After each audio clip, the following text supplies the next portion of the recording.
Hi, welcome to my YouTube channel टेकजीन।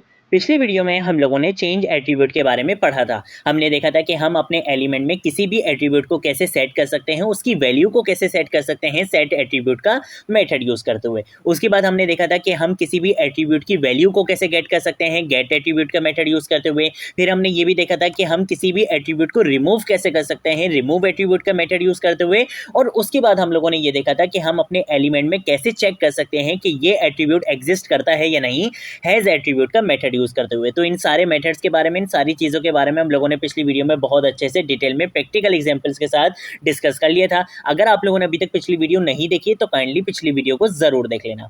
आज की video का जो हमारा टॉपिक है वो बहुत जबरदस्त टॉपिक है और आज की वीडियो का जो हमारा टॉपिक है वो है इनलाइन स्टाइल। तो देखो, मैंने इनलाइन स्टाइल .html के नाम से HTML की एक फाइल बना ली है।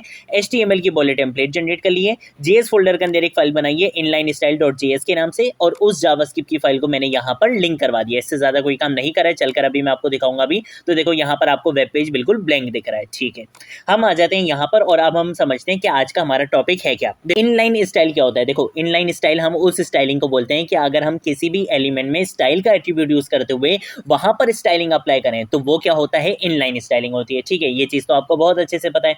अब जावास्क्रिप्ट में डॉम मैनिपुलेशन का यूज करते हुए हम कैसे इनलाइन स्टाइलिंग अप्लाई कर सकते हैं किसी भी एलिमेंट पर, ये चीज आज हम इस वीडियो में कवर करने वाले हैं। तो उसके लिए सबसे पहले हम कोई एक एलिमेंट बना लेते हैं। मैं काम ये करता हूँ कि एक H1 का एलिमेंट बना लेता हूँ और इसको मैं आईडी दे देता हूँ मेन के लिए। ठीक है, मेन के नाम से मैंने इसको एक आईडी दे दी यहाँ पर, और इसके अंदर हम टेक्स्ट लिख लेते हैं यहाँ पर जावा स्क्रिप्ट, और यहाँ पे मैं लिख लूंगा डॉम मैनिपुलेशन। ठीक है, इस तरीके से यहाँ पे हम लिख लेते हैं। मैं मैनिपुलेशन की ज़रा स्पेलिंग सही कर लेता हूँ। ठीक है, इस तरीके से हम यहाँ पे कर लेते हैं। कंट्रोल ऐसे सेव करूँगा, चलकर आपको दिखाऊंगा। तो देखो, यहाँ पर मेरे पास ये H1 का टैग आ चुका है। ठीक है भाई, हम आ जाते हैं यहाँ पर। सबसे पहले हम ये देखेंगे कि देखो, मुझे इनलाइन स्टाइलिंग अप्लाई करनी है इस एलिमेंट पर। तो सबसे पहले मुझे इस एलिमेंट को क्या करना पड़ेगा, सिलेक्ट करना पड़ेगा। ठीक है, तो मैं क्या करूँगा, मैं यहाँ पर आकर लेट और यहाँ पर आकर एक वेरिएबल बना लूंगा सिलेक्टेड एलिमेंट के नाम से। ठीक है, आप किसी भी नाम से वेरिएबल बना सकते हो। अब उसको सिलेक्ट करना है, उसको आईडी दी हुई है मैंने, तो मैं इजीली क्या कर सकता हूँ, मैं यूज करूंगा document dot gate element by ID का मेथड यूज करूंगा, और इसके अंदर मैं बोलूंगा कि भाई ऐसा एलिमेंट जिसकी आईडी क्या है, मेन है, उसको तुम उठाकर किस में स्टोर करवा दो, सिलेक्टेड एलिमेंट में। ठीक है, मतलब उसको सिलेक्ट कर लो। तो ये यहाँ पर आएगा, ये बोलेगा कि भाई H1 एक ऐसा एलिमेंट है जिसकी आईडी क्या है, मेन है। तो ये H1 को उठाएगा और किसके अंदर स्टोर करवा देगा, सिलेक्टेड एलिमेंट के अंदर। मतलब अब मेरा H1 सिलेक्ट हो चुका है। अब मैं उस पर इजीली स्टाइलिंग अप्लाई कर सकता हूँ, इनलाइन स्टाइलिंग मैं उस पर कर सकता हूँ। ठीक है, कोई भी काम करना चाहूँ तो मैं कर सकता हूँ।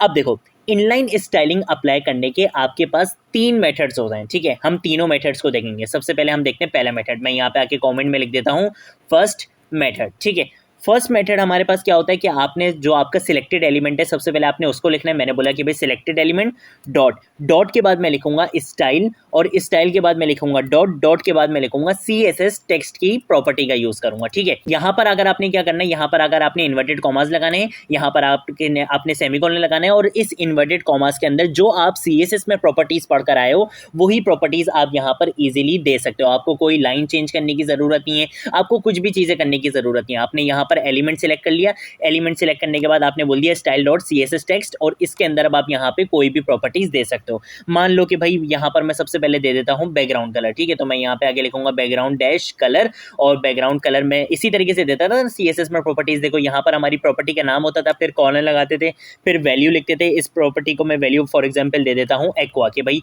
इसका जो है वो बैकग्राउंड कलर क्या कर दो, एक्वा कर दो, और फिर सेमीकोलन लगा लिया। अब यहाँ पर मैं कोई दूसरी प्रॉपर्टी भी दे सकता हूँ। मैं बोलूंगा कि भाई इसका जो टेक्स्ट का कलर है वो क्या कर दो, मैं इसका टेक्स्ट का कलर करवा दूंगा यहाँ पे व्हाइट। जैसे ही कंट्रोल ऐसे सेव करूंगा, चलकर आपको दिखाऊंगा, तो देखो यहाँ पर इसका बैकग्राउंड कलर भी चेंज हो गया, और इसका जो फॉन्ट कलर होता है वो भी यहाँ पे चेंज हो चुका है। ठीक है, तो इस तरीके से आप क्या कर सकते हो, इनलाइन स्टाइलिंग अप्लाई कर सकते हो। और देखो, मैं आपको यहाँ पे चल के दिखा भी देता हूँ। देखो, मैंने यहाँ पर अगर मैं आपको चल के दिखाऊं, देखो यहाँ पर HTML के टैग में आप देखो सिर्फ आईडी का एट्रीब्यूट है, लेकिन और कोई भी चीज आपको यहाँ पर नहीं दिख रही।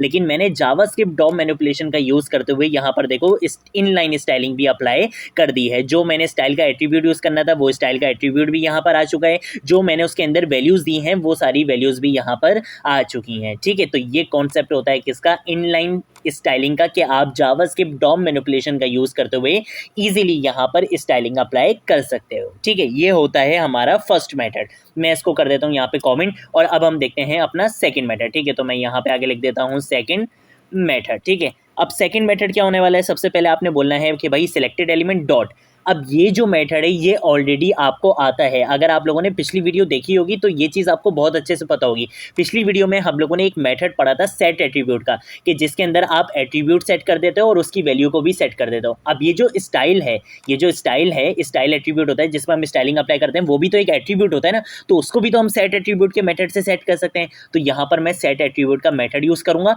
और यहाँ पर सबसे पहले हमने क्या बताना होता है, उस एट्रीब्यूट का नाम बताना होता है। मैंने बोला कि भाई एट्रीब्यूट का नाम होता है स्टाइल वाले एट्रीब्यूट के अंदर ही हम स्टाइलिंग अप्लाई करते हैं।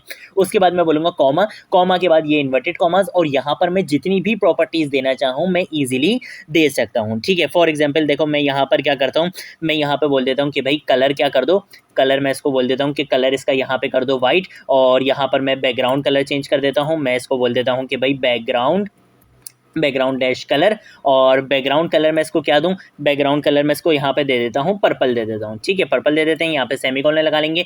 जैसे ही कंट्रोल ऐसे सेव करूंगा, चलकर आपको दिखाऊंगा, तो देखो यहाँ पर बैकग्राउंड कलर क्या हो चुका है, पर्पल हो चुका है, और टेक्स्ट का कलर मैंने व्हाइट बोला था तो इसने व्हाइट कर दिया। और देख सकते हो आप लोग यहाँ पर भी मेरी इनलाइन स्टाइलिंग अप्लाई हो चुकी है। जिस एलिमेंट में मैंने स्टाइलिंग अप्लाई करने के लिए कहा था उस एलिमेंट में इनलाइन स्टाइल अप्लाई हो चुका है।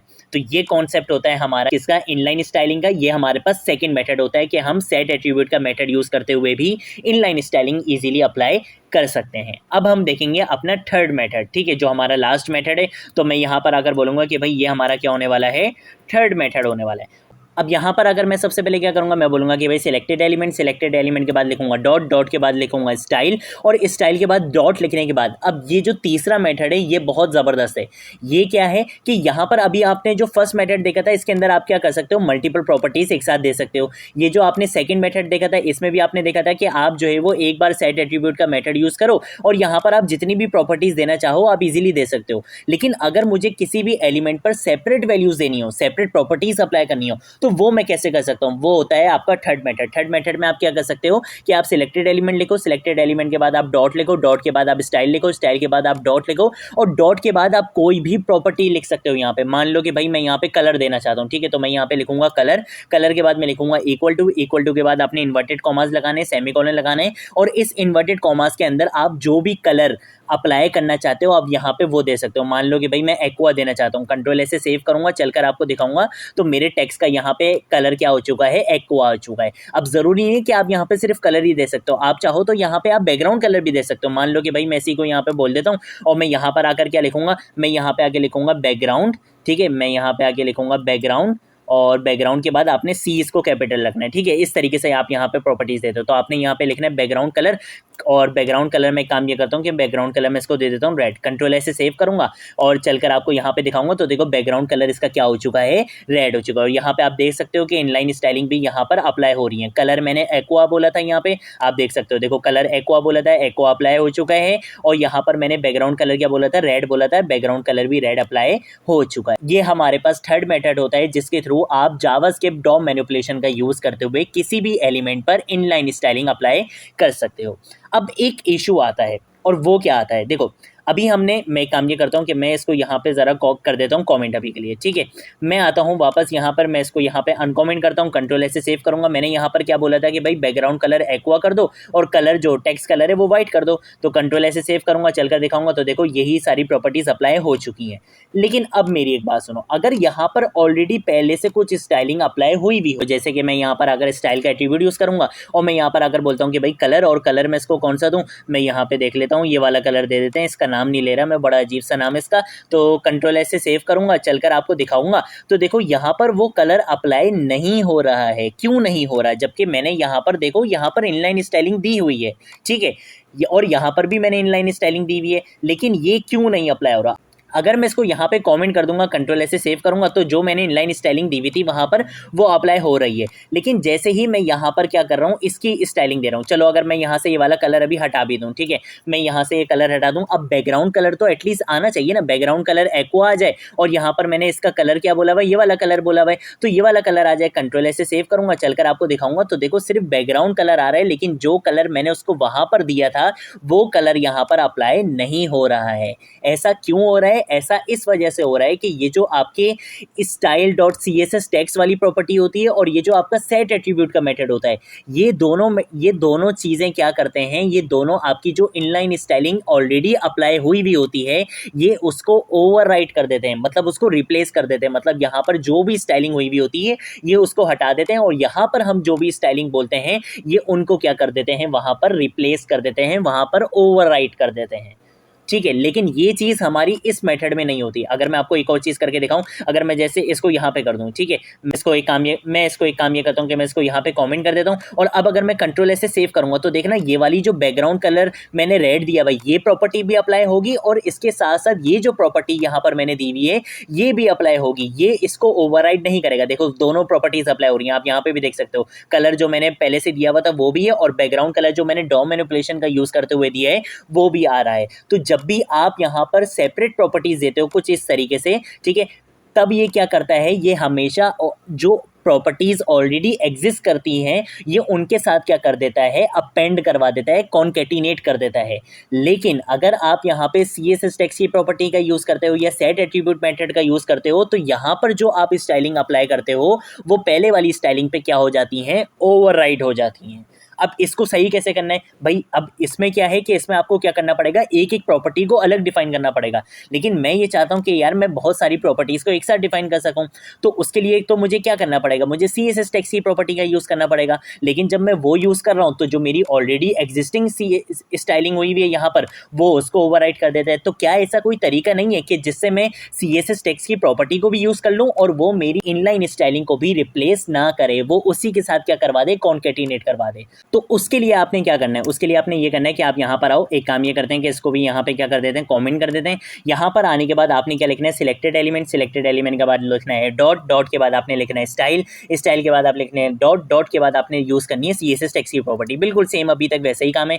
अब आप क्या करते थे, आप इक्वल टू का साइन यूज़ करते थे और यहाँ पर आप प्रॉपर्टीज अप्लाई कर दिया करते थे। जैसे कि ये बैकग्राउंड कलर वाली प्रॉपर्टी है, मैं इसी को क्या कर लेता हूँ, यहाँ पर ज़रा यूज़ कर लेता हूँ, Ctrl+C करूँगा, इसको यहाँ पर लाकर क्या कर दूंगा, Ctrl+V कर दूंगा और इसका बैकग्राउंड कलर मैं यहाँ पे कर देता हूँ, फॉर एग्जांपल पर्पल कर देता हूँ। ठीक है, अभी अगर मैं कंट्रोल ऐसे सेव करूंगा तो यहाँ पर ये जो कलर वाली मैंने प्रॉपर्टी अप्लाई करी थी इनलाइन CSS की प्रॉपर्टी, ये वाली प्रॉपर्टी क्या करेगी, उसको ओवरराइड कर देगी, रिप्लेस कर देगी और सिर्फ मेरे पास क्या आएगा, बैकग्राउंड कलर पर्पल आएगा। जो कलर वाली प्रॉपर्टी मैंने दी थी वो देखो यहाँ से क्या हो चुकी है, गायब हो चुकी है, रिप्लेस हो चुकी है। लेकिन मैं चाहता हूँ कि वो प्रॉपर्टी भी रहे और मैं यहाँ पर CSS टेक्स्ट की प्रॉपर्टी का यूज करते हुए इस स्टाइलिंग को भी अप्लाई कर दूँ। तो इसके लिए आपको क्या करना पड़ेगा, आपको इस स्टाइलिंग को इस स्टाइलिंग के साथ कॉन्केटिनेट करवाना पड़ेगा, अपेंड करवाना पड़ेगा। और उसके लिए सिंपल मेथड क्या है कि आप यहाँ पे इक्वल टू से पहले क्या यूज कर लो, प्लस का साइन यूज कर लो। प्लस का साइन आपको पता है कि हम कॉन्केटिनेशन के लिए भी यूज करते हैं। तो आपने सिर्फ क्या करना है, यहाँ पे प्लस का साइन लगाना है और अब जैसे ही कंट्रोल ऐसे सेव करूंगा तो देखना अब ये दोनों प्रॉपर्टीज यहाँ पर अप्लाई हो चुकी हैं।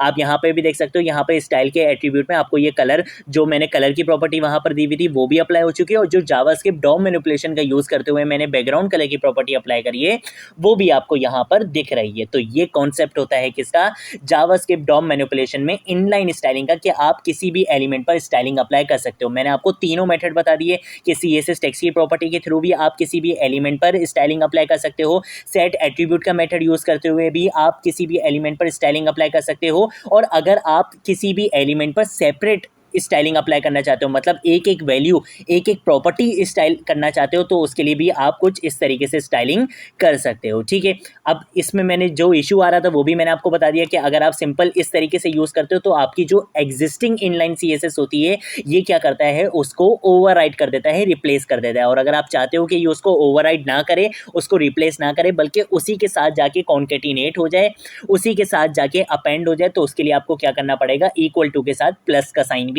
यूज करना पड़ेगा। तो ये सारी चीजें हम लोगों ने इस वीडियो में कवर कर ली हैं। अगर कोई चीज नहीं समझ आए तो नीचे आप कमेंट सेक्शन में पूछ सकते हो, सोशल मीडिया अकाउंट्स पर पूछ सकते हो, मैं जरूर आप लोगों को रिस्पॉन्ड करूंगा। अब हम मिलेंगे नेक्स्ट वीडियो में नेक्स्ट टॉपिक के साथ, तब तक के लिए बाय बाय।